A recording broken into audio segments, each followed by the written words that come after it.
What if I told you that a simple DNA test, one of those ancestry kits you see advertised during every commercial break, could solve a 40-year-old murder? Sounds like a dream come true for cold case detectives, right? But what if that same DNA test didn't just solve the murder? What if it also proved that you were related to the killer? What if the blood running through your veins, the same blood that built your bones, that pumps through your heart every second of every day, belonged to a man who strangled 3 women and left their bodies in shallow graves? And what if, after you helped police identify him, you started to wonder, to really wonder, whether his darkness lived in you too? My name is Thomas Marshall, and this is the story of how I solved a murder and discovered I was the monster's great-nephew. This is the story of how I looked into the mirror one day and saw a killer staring back.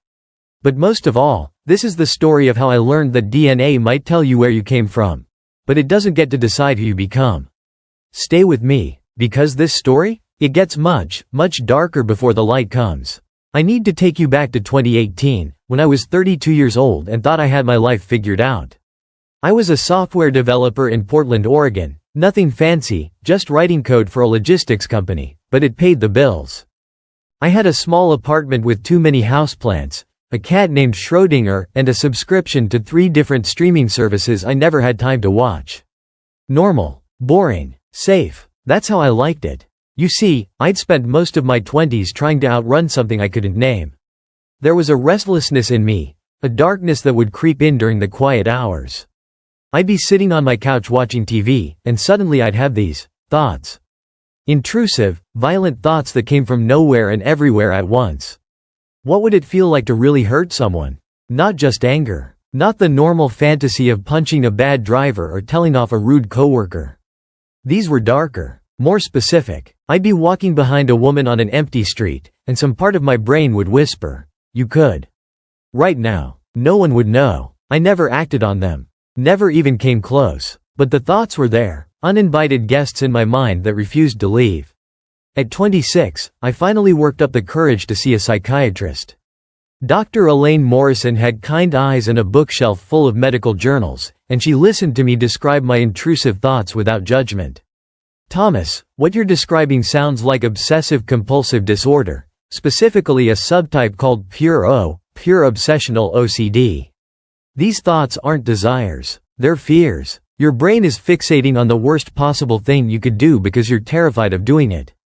The fact that these thoughts distress you so much? That's actually evidence that you're not dangerous." She explained that my brain was like a faulty smoke detector, screaming danger at the slightest hint of smoke, even when there was no fire. The thoughts weren't me. They were a glitch in my neural wiring. I started therapy, learned coping mechanisms. The thoughts never fully went away, but I learned to manage them. To recognize them for what they were. Symptoms, not prophecies. By 2018, I was doing better than I had in years. The dark thoughts still came, but they were quieter now. Manageable. I had tools. I had support. I had a life. And then, on a rainy Tuesday in October, everything changed. To understand what happened next, you need to understand William Marshall. My great-uncle. The man whose blood I share. William Marshall was born in 1941 in a small town in rural Oregon. His father, my great-grandfather, was a violent man who drank too much and believed that children should be seen and never heard. And preferably not seen either. William was the middle child of 5. My grandfather, Robert, was the youngest. They grew up in a house where the sound of footsteps on the stairs at night meant someone was about to get hurt. By all accounts, William was a quiet child. Kept to himself. Didn't make friends easily. When he was 16, he was arrested for setting fire to a neighbor's shed. No one was hurt, but the incident earned him 6 months in juvenile detention. After that, William drifted. He worked odd jobs, moved from town to town. In 1968, at age 27, he married a woman named Dorothy Hayes. She was 19, naive, desperate to escape her own difficult home life. Their marriage lasted 18 months. During that time, Dorothy would later tell police, William became increasingly violent. He'd always had a temper, but now it was worse. He'd hit her for burning dinner, for talking too loudly, for looking at him wrong. Dorothy left him in the summer of 1969. She moved back in with her parents and filed for divorce. William didn't take it well. On the night of August 14, 1969, Dorothy Hayes disappeared. She'd told her mother she was going to meet William one last time, to try to end things peacefully. She never came home. Her body was found 3 weeks later in a wooded area 15 miles outside of town. She'd been strangled. There were defensive wounds on her hands. She'd fought back. Fought hard. William was the immediate suspect. But by the time police went to question him, he was gone. Vanished. Left behind his apartment, his job, his entire life. He simply ceased to exist. The case went cold. Dorothy's murder was never solved. Her family buried her in a small cemetery on the edge of town, and every year on the anniversary of her death, her mother placed fresh flowers on her grave. Every year for 40 years. What no one knew, what no one could have known, was that William Marshall hadn't stopped with Dorothy. In 1972, a woman named Patricia O'Brien disappeared from a bar in Sacramento. In 1975, Linda Morales went missing from her apartment in San Jose. Both women were eventually found dead. Both had been strangled. Both cases went unsolved. In 1978, William Marshall was arrested in Arizona for assaulting a prostitute. He served 3 years in prison. When he got out, he moved to Nevada and started going by the name Bill Morrison. He lived quietly, worked construction, kept his head down. He died in 1994. Heart attack. He was 53 years old. He died alone in his apartment, and when the landlord found him 3 days later, the only thing in his wallet besides a few dollars was a photograph of a young woman. Dorothy Hayes, the wife he'd murdered 25 years earlier. William Marshall took his secrets to the grave. The families of Patricia O'Brien and Linda Morales never got answers. Dorothy's mother died in 2003, still placing flowers on her daughter's grave every August, still wondering what had happened, still grieving. And my family? We knew none of this. William had cut ties with everyone after Dorothy's murder. My grandfather Robert never spoke of his brother. When I was growing up, if I asked about family history, my mother would smile and say, "We're not very interesting, sweetheart. Just regular people. Regular people. That's what I thought we were. That's what I thought I was." Until the DNA test. It started as a joke. My coworker, Marcus, had gotten one of those Ancestry DNA kits for his birthday. He brought the results to work, excitedly showing everyone his ethnic breakdown, 30% Irish, 25% German, and apparently a surprising 12% Scandinavian that no one in his family had ever mentioned. "You should do one," he told me. "It's fascinating. I found third cousins I never knew existed." I was skeptical. I'd never been that interested in genealogy. My family was small, just my mom, my dad who left when I was 5, and a grandmother who died when I was 12. I didn't have cousins. Didn't have a big extended family to trace. But something about Marcus's enthusiasm was contagious. And if I'm being honest, there was a part of me that was curious. A part of me that had always wondered about my father's side of the family. He disappeared so completely, leaving behind nothing but questions. So I ordered a kit. Spit in a tube. Mailed it off. Forgot about it. 6 weeks later, I got an email. My results were ready. I opened the link on my lunch break, sitting in my car in the parking garage. The website loaded slowly, pixel by pixel, and then there it was, my ethnic breakdown. Mostly European, a surprise dash of Native American from way back, some Mediterranean I hadn't expected. Interesting, but not life-changing. Then I clicked on the DNA Relatives tab. The page loaded, and my heart stopped. At the top of the list, highlighted in bold, was a match I'd never expected to see: William Marshall. Estimated relationship: great uncle. 12.5% shared DNA. Confidence: extremely high. I stared at the screen. William Marshall. I didn't know anyone named William Marshall. I'd never heard that name in my life. But the DNA didn't lie. This man and I shared great uncle, nephew levels of genetic material. He was my grandfather's brother. My mother's uncle. Family I'd never known existed. I should have been excited. This was exactly what these tests were for: discovering lost family, connecting with relatives you never knew you had. But something made me pause. Something in the back of my mind, some whisper of unease I couldn't explain. I opened a new browser tab. Typed, William Marshall, Oregon, into Google. The search results loaded, and the world fell out from under me. The first result was a newspaper article from 1969. The headline read, "Local woman murdered. husband suspect in disappearance. The second result was from a true crime forum. A discussion thread titled, "The Oregon Strangler: Unsolved Murders of the 1970s." The third was a genealogy website. Someone had created a memorial page for William Marshall. Born 1941, died 1994. The page included a note, "Suspected serial killer. Never charge. Never caught." I read every article, every forum post, every piece of information I could find about William Marshall, the man whose DNA ran through my veins. He'd killed his wife. He was suspected of killing at least 2 other women. He'd disappeared, changed his name, lived under an alias for 25 years. And he was my great-uncle. I sat in my car for an hour, reading and rereading, my lunch growing cold on the passenger seat. My hands were shaking, my heart was racing, and in the back of my mind, that familiar whisper returned, only now it wasn't just a random intrusive thought. Now it had a name. William Marshall. The darkness in my blood. I didn't sleep that night. I sat on my couch with Schrödinger curled up beside me, laptop open, scrolling through article after article about William Marshall and his victims.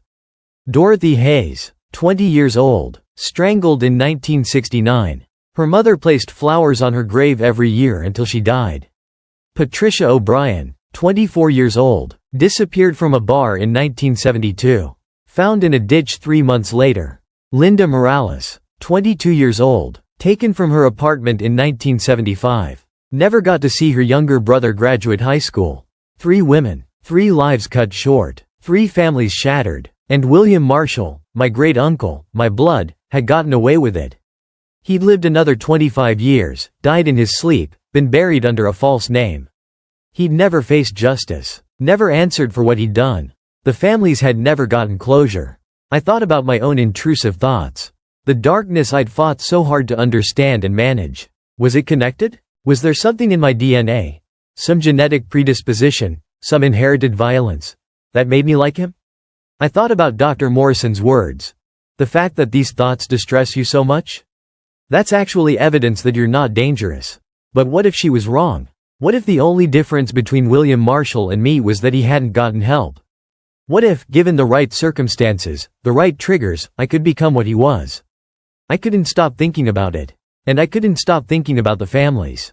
The mothers and fathers and siblings who'd spent decades wondering, grieving, waiting for answers that never came. At 3 a.m., I made a decision. I would help them get those answers.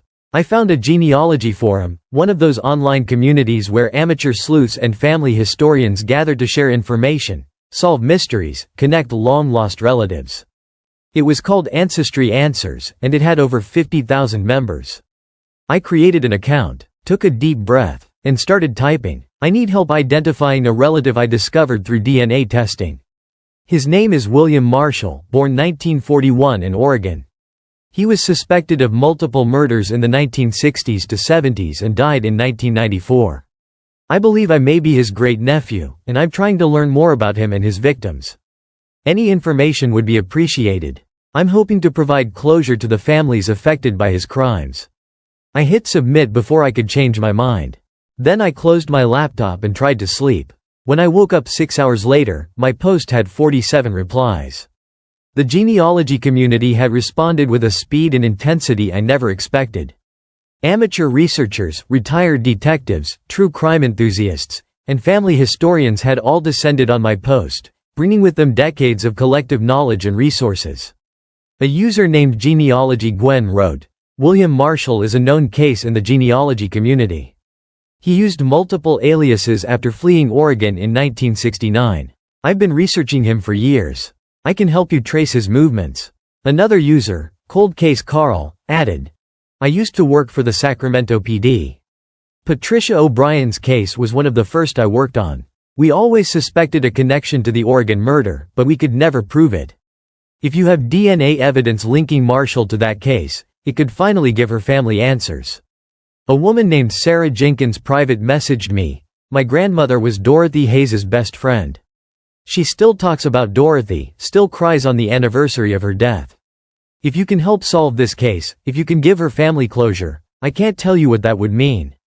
I spent the next 3 weeks immersed in the forum, working with these strangers turned collaborators to piece together William Marshall's life. We traced his movements from Oregon to California to Arizona to Nevada. We found records under his aliases: Bill Morrison, William Marsh, Bill Marshall. We discovered his 1978 assault arrest, his prison time, his quiet life in Nevada. And most importantly, we found evidence. Genealogy Gwen located property records showing that William Marshall, under the name Bill Morrison, had rented an apartment in Sacramento in 1972. The same year Patricia O'Brien disappeared. The same neighborhood where she was last seen. Cold Case Carl found an old police report from 1975. A witness had reported seeing a man matching Williams' description arguing with Linda Morales the day before she disappeared. The witness had never been able to identify the man, until now. And then, the breakthrough. A forensic genealogist named Dr. Rebecca Torres joined our discussion. She had access to databases and tools that the rest of us didn't. She ran William Marshall's DNA profile, extracted from my test results, against evidence preserved from the crime scenes. 3 days later, she posted her findings. The DNA from the Dorothy Hayes crime scene is a match to William Marshall with 99.97% certainty. The DNA from the Patricia O'Brien case is a preliminary match pending further testing. I have contacted the cold case units in Oregon and California with these findings. This case is about to be solved. The forum exploded. Dozens of users congratulated us, celebrated the breakthrough, expressed hope that the families would finally get justice. But one user, someone named Truthseeker, posted something that made my blood run cold. Congratulations on solving the case. But I have a question for the original poster. If William Marshall is your great-uncle, and you're the one who provided the DNA that identified him, doesn't that make you partially responsible for his crimes? The apple doesn't fall far from the tree. I wonder how many other dark thoughts run in your family. The comment sat there on my screen, a poisoned arrow aimed straight at my deepest fears. Truthseeker wasn't wrong. Not entirely. I had provided the DNA. I was related to a killer. And I did have dark thoughts. The difference between William Marshall and me wasn't just that he'd acted on his violence and I hadn't. The difference was that I was trying to make things right. I was trying to help. I was trying to be better than my blood. But as I read Truthseeker's words over and over, I wondered if that would be enough. I wondered if it would ever be enough. Detective Sarah Mitchell had been working cold cases for 15 years when my DNA results landed on her desk. She was 52 years old, divorced twice, with a grown son she didn't see often enough and a reputation for solving the cases everyone else had given up on. The Dorothy Hayes murder had haunted her since she was a rookie cop. Her first partner, a grizzled veteran named Frank O'Connor, had worked the original investigation in 1969. He'd retired in 1985, still carrying a file folder with Dorothy's photo in his desk drawer. He died in 2003, asking about the case on his deathbed. Sarah had inherited Frank's files when she joined the cold case unit. She'd read every page, interviewed every surviving witness, traced every lead to a dead end. William Marshall had vanished so completely that she'd started to wonder if he was even still alive. And then, out of nowhere, a genealogy forum had solved her case. Dr. Rebecca Torres's DNA analysis was thorough and professional. The match was undeniable. William Marshall had killed Dorothy Hayes. The evidence was there, preserved for 40 years, waiting for technology to catch up. But there was a complication. William Marshall was dead, had been for 25 years. He couldn't be arrested, couldn't stand trial, couldn't face the families of his victims and answer for what he'd done. The case could be closed, but justice couldn't be served. Not really. Sarah read through the forum thread, following the investigation that had led to the breakthrough. She was impressed by the dedication of these amateur researchers, the way they'd pieced together decades-old information and found connections the police had missed. And then she found the original poster. Thomas Marshall. The man whose DNA had identified his great-uncle as a killer. She read his posts, his questions, his expressions of hope that the families would get closure.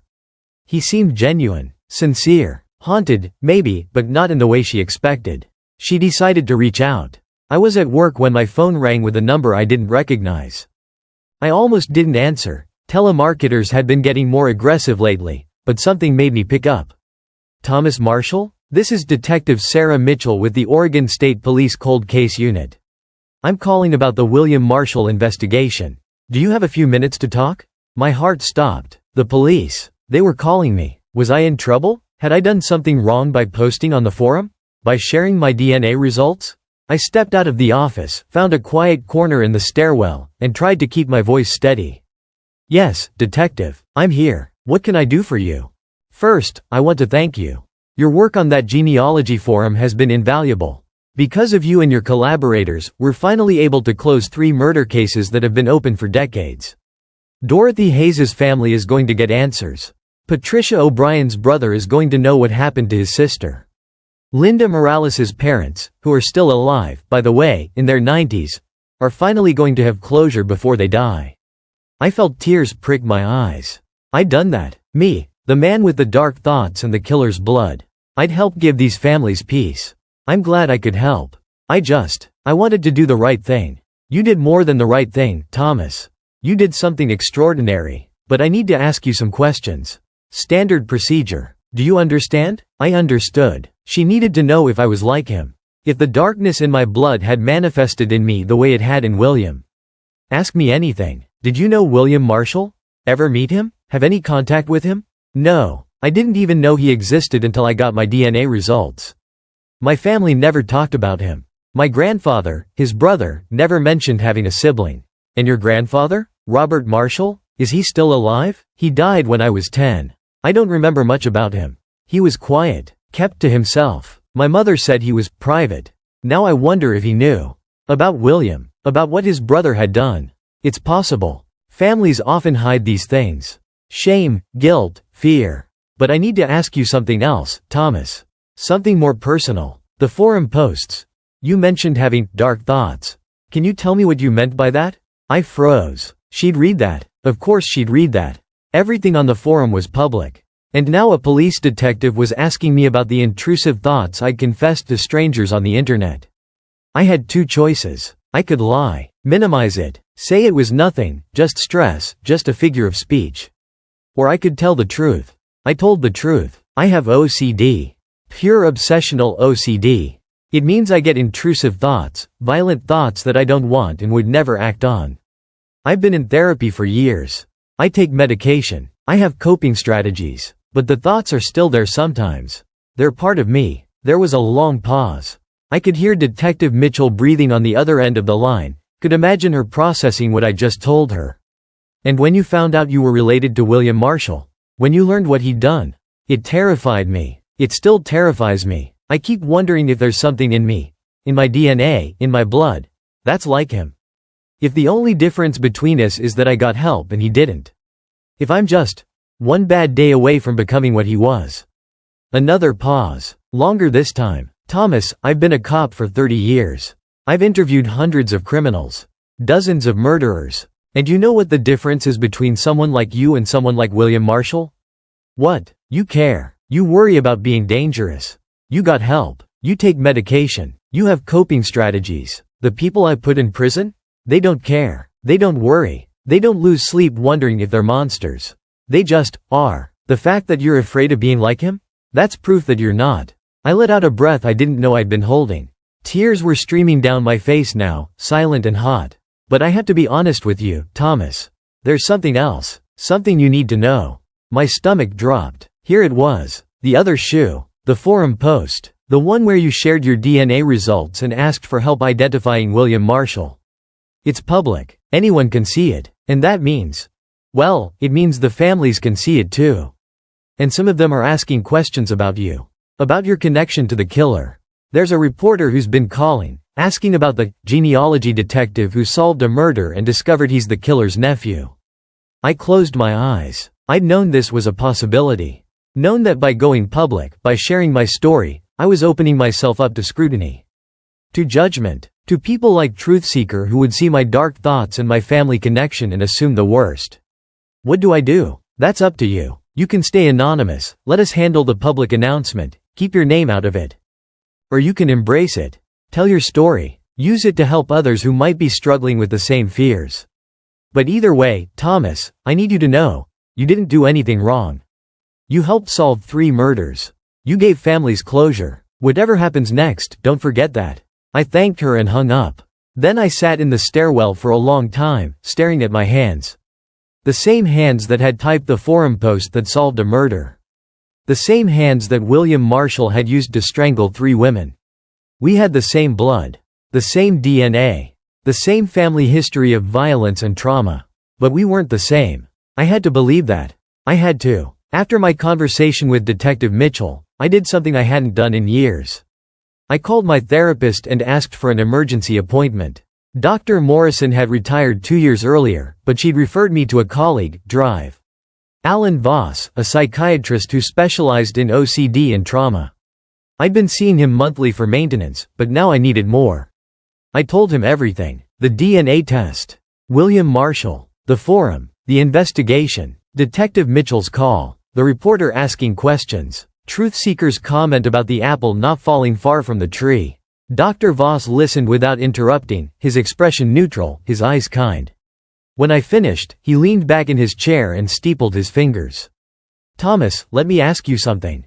When you discovered you were related to William Marshall, when you learned what he'd done, what was your first thought? That I was like him. That the darkness in me was his darkness. That I was destined to become what he was. And your second thought? That I had to help. That I had to do something good to balance out the evil in my blood. That I had to prove I was different. And what did you do? I posted on the forum.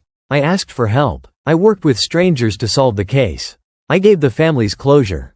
So your first thought was fear that you were like him. And your second thought was determination to be better. And your actions? Your actions helped solve 3 murders and bring peace to grieving families. What does that tell you? I thought about it, really thought about it, that my thoughts aren't my actions. That I can be afraid of being like him and still choose to be different. Exactly. Thomas, there's something I want you to understand about nature versus nurture. Yes, genetics play a role in who we are. There are studies suggesting that certain traits, aggression, impulsivity, lack of empathy, can have genetic components. But those are tendencies, not destinies. Environment matters. Choice matters. The fact that you grew up in a loving home, that you had access to therapy and medication, that you developed insight into your own mind, all of that matters more than any genetic predisposition. But what if I'm just one bad day away? What if something happens and I snap? Do you think William Marshall snapped? Do you think he was a good man who just had one bad day? I shook my head. Everything I'd learned about my great-uncle suggested a pattern of violence that stretched back to his childhood. The fire setting, the abusive marriage, the careful planning of his murders, the decades of living under false names, hiding from his crimes. No, he wasn't a good man who snapped. He was broken from the beginning, and he never tried to fix himself. And you've been trying to fix yourself since you were 26. You've been in therapy for 6 years. You take medication. You have coping strategies. You recognize your intrusive thoughts for what they are, symptoms, not desires. The difference between you and William Marshall isn't just that you haven't killed anyone. It's that you care. You worry. You try. He never did. I felt something loosen in my chest. A knot I'd been carrying for weeks, since the moment I first saw William Marshall's name on that DNA match. But I want to address something else, Thomas. The forum post. The public nature of your involvement. You chose to put yourself out there, to share your story, to help solve this case knowing that it might expose you to scrutiny. Why? Because it was the right thing to do. Because those families deserved answers. Because I wanted to prove to myself that I could be good. That I could use my connection to William Marshall for something positive instead of letting it destroy me. And now that it's done? Now that the case is solved and the families have answers and the reporter is asking questions? How do you feel? I thought about Dorothy Hayes's mother, placing flowers on her daughter's grave every year for 40 years. About Patricia O'Brien's brother, wondering what had happened to his sister. About Linda Morales's parents, in their 90s, finally getting closure. I feel proud and scared. Proud of what I did. Scared of what people will think. Scared that they'll see me and see him. But mostly I feel like I did the right thing. And that's worth more than being afraid. That's growth, Thomas. That's exactly what growth looks like. You're facing your fears instead of running from them. You're choosing action over avoidance. You're being the person you want to be, not the person your DNA says you should be. He wrote me a prescription for my medication, same dose, no changes, and scheduled our next appointment. As I was leaving, he called out to me. Thomas, one more thing. That reporter? The one asking questions? You have a choice to make. You can hide from this, let the police handle the publicity, keep your name out of it. Or you can tell your story. Use it to help others who might be struggling with the same fears. Either choice is valid, but if you do choose to speak publicly, remember this. Your story isn't about William Marshall. It's about you. About what you did. About who you chose to become despite where you came from. I nodded and left. As I walked to my car, I thought about his words.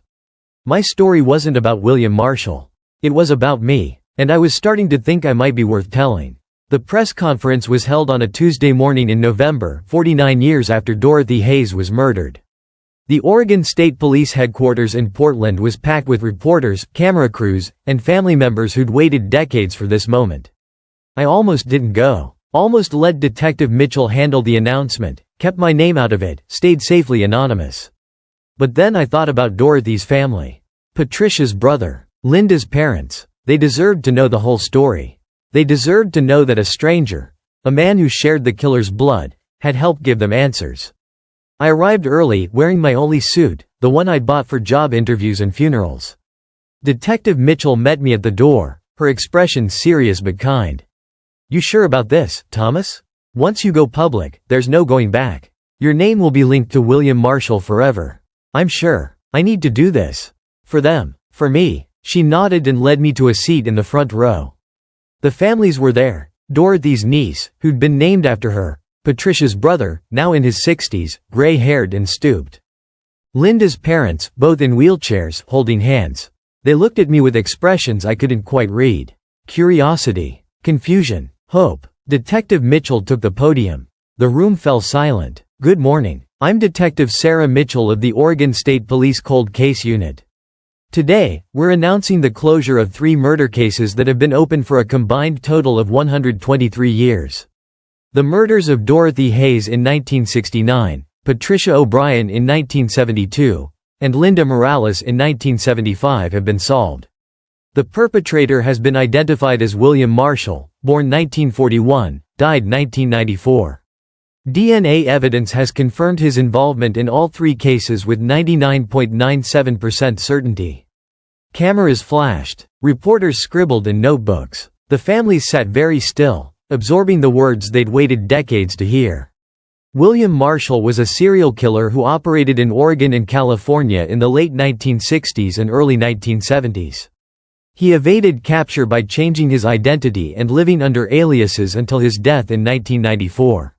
For 49 years, these cases remained unsolved. Until now. She paused, looking directly at me. The breakthrough in these cases came from an unexpected source. A genealogy DNA database. A man named Thomas Marshall submitted his DNA to an ancestry service and discovered he was related to William Marshall. Rather than hide this connection, rather than ignore it, Thomas chose to act. He worked with online researchers, shared information, helped piece together William Marshall's movements and aliases. Without Thomas Marshall, these cases would still be open. The families would still be waiting. Justice, however delayed, would still be out of reach. Every head in the room turned toward me. Cameras clicked. I felt my face flush, my hands shake. But I didn't look away. Thomas Marshall is William Marshall's great-nephew. He shares DNA with a serial killer. But he is not his great-uncle. He is a man who chose to do the right thing despite the cost. Who chose to help instead of hide. Who chose to face his fears instead of run from them. I believe the families of Dorothy Hayes, Patricia O'Brien, and Linda Morales would like to thank him. Dorothy's niece stood first, then Patricia's brother, then Linda's parents, struggling to their feet with help from aides. They were all looking at me, and I saw something in their eyes I hadn't expected. Gratitude. Not fear. Not suspicion. Not the judgment I'd been bracing for. Gratitude. Dorothy's niece approached me first. She was in her 50s, with kind eyes and silver-streaked hair. My aunt was killed before I was born. I grew up hearing stories about her. How kind she was, how funny, how full of life. And I grew up hearing about the man who killed her. The monster who got away. I never thought we'd know his name. Never thought we'd have answers. Thank you. Thank you for giving my family peace. She hugged me. I hugged her back, tears streaming down my face. Patricia's brother was next. He didn't say anything, just shook my hand with both of his grip tight, his eyes wet. Linda's parents couldn't stand, but they reached for me as I approached, their ancient hands clasping mine with surprising strength. We waited 43 years to know what happened to our baby.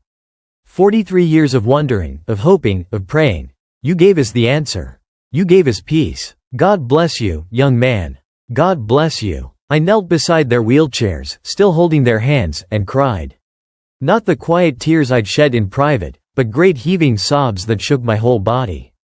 For the first time since I'd seen William Marshall's name on that DNA match, I felt something other than fear. I felt worthy. The press conference continued. Detective Mitchell answered questions, provided details, explained the investigation.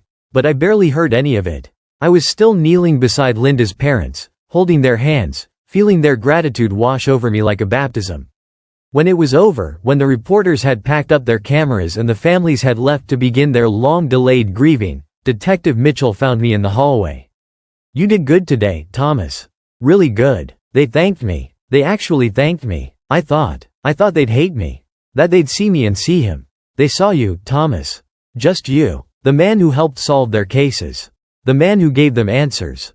Not your great uncle. Not his crimes. Just you. I thought about that as I drove home. Just me. Not William Marshall. Not his darkness. Not his violence. Just me. And for the first time in weeks, I believed that might be enough.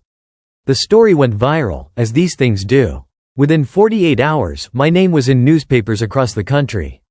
Genealogy test solves cold case, and reveals poster is killer's relative. Man discovers he's related to serial killer, helps solve decades-old murders. DNA test uncovers family secret, leads to justice for 3 families. The articles were mostly positive. They focused on the breakthrough, the families getting closure, the power of genealogy databases to solve crimes. A few mentioned my OCD, my intrusive thoughts, my fear of being like William Marshall. But even those were sympathetic, framing my struggle as a journey of self-discovery and redemption. The genealogy forum exploded with new members, people inspired by our story to submit their own DNA, solve their own family mysteries. Genealogy Gwen and Cold Case Carl and Dr. Torres became minor celebrities in the true crime community. Truthseeker deleted their account after receiving hundreds of angry messages calling them out for their cruel comment. I got emails, hundreds of them, from people with similar stories, people who discovered dark secrets in their family trees, people struggling with intrusive thoughts, people wondering if they were destined to become monsters. I tried to respond to as many as I could, sharing my story, offering support, directing them to resources. A producer from a true crime podcast reached out, wanting to do a series about the case. I agreed, on the condition that the focus be on the victims and their families, not on William Marshall's crimes. The podcast, titled Blood Ties, became one of the most downloaded shows of the year. I kept seeing Dr. Voss. Kept taking my medication. Kept using my coping strategies. The intrusive thoughts didn't go away, they were part of me, probably always would be, but they lost their power. When the dark thoughts came now, I didn't panic. I recognized them for what they were, symptoms, not prophecies. Fears, not desires. And I thought about William Marshall less and less. Not because I forgot about him.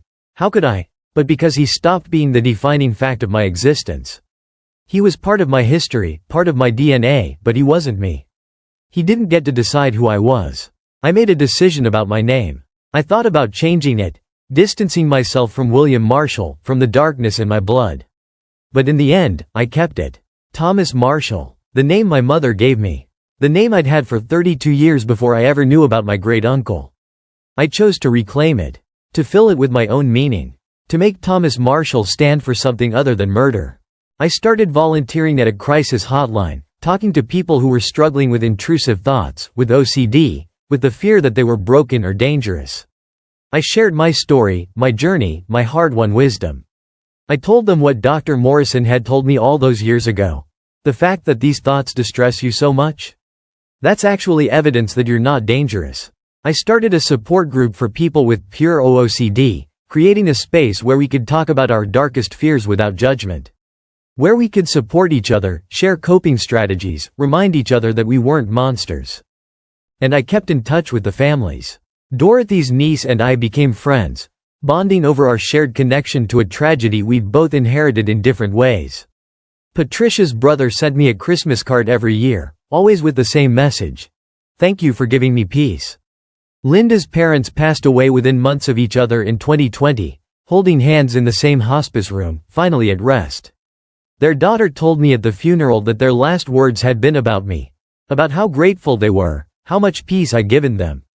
I wasn't perfect. I still had bad days. Days when the intrusive thoughts were loud, when the fear of being like William Marshall was overwhelming, when I looked in the mirror and saw his eyes staring back. But those days were fewer now. And when they came, I had tools. Had support. Had proof that I was different. The proof was in the families I'd helped. The people I'd supported. The lives I'd touched. The proof was in the choices I'd made. It's been 3 years since I submitted that DNA test. 3 years since I discovered I was related to a serial killer. 3 years since I helped solve 3 murders and gave 4 families the closure they'd been waiting decades to find. I still think about William Marshall sometimes. How could I not? He's part of my story, part of my DNA, part of the reason I am who I am today. But I don't fear him anymore. I don't fear the darkness in my blood. Because I've learned something in these 3 years, something I wish I could go back and tell my terrified 26-year-old self. Something I hope everyone listening to this story will take to heart. DNA is not destiny. Your genes might tell you where you came from. They might give you tendencies, predispositions, possibilities. But they don't get to decide who you become. That choice is yours. Every single day, every single moment, you get to choose. William Marshall chose violence. He chose to hurt people, to run from his crimes, to live a lie for 25 years. He had chances to be different, chances to get help, to turn himself in, to make amends, and he chose not to take them. I chose differently. I chose to face my fears. To get help. To use my connection to something dark to create something light. I chose to be better than my blood. And you can too. If you're listening to this and you're struggling with intrusive thoughts, with OCD, with the fear that you're broken or dangerous or destined to become something terrible, I want you to hear this. You're not alone. You're not broken. And you're not destined for anything. Your thoughts are not your actions. Your fears are not your future. Your DNA is not your destiny. You get to choose. Every single day, you get to choose who you want to be. And if you choose to be kind, to be good, to be better than your worst fears, then that's who you are. Not the darkness. Not the intrusive thoughts. Not the genetic lottery you never asked to play. You. The choices you make. The actions you take. The person you decide to become. That's what matters. I still have OCD. I still get intrusive thoughts. I still have moments when I look in the mirror and wonder if the darkness is winning. But now, when those moments come, I have something to hold on to. Something stronger than fear. I have proof. Proof that I can be good despite my blood. Proof that I can help instead of hurt. Proof that I am not William Marshall, no matter how much DNA we share. The families I helped? They're my proof. The support group I run? That's my proof. Every person I've helped, every life I've touched, every choice I've made to be better, that's my proof.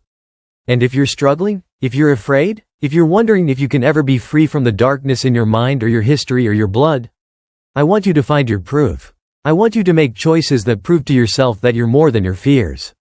That you're more than your DNA. That you're more than your worst thoughts. Because you are. You are so much more. William Marshall took 3 lives. He destroyed 3 families. He lived a lie for 25 years and died without facing justice.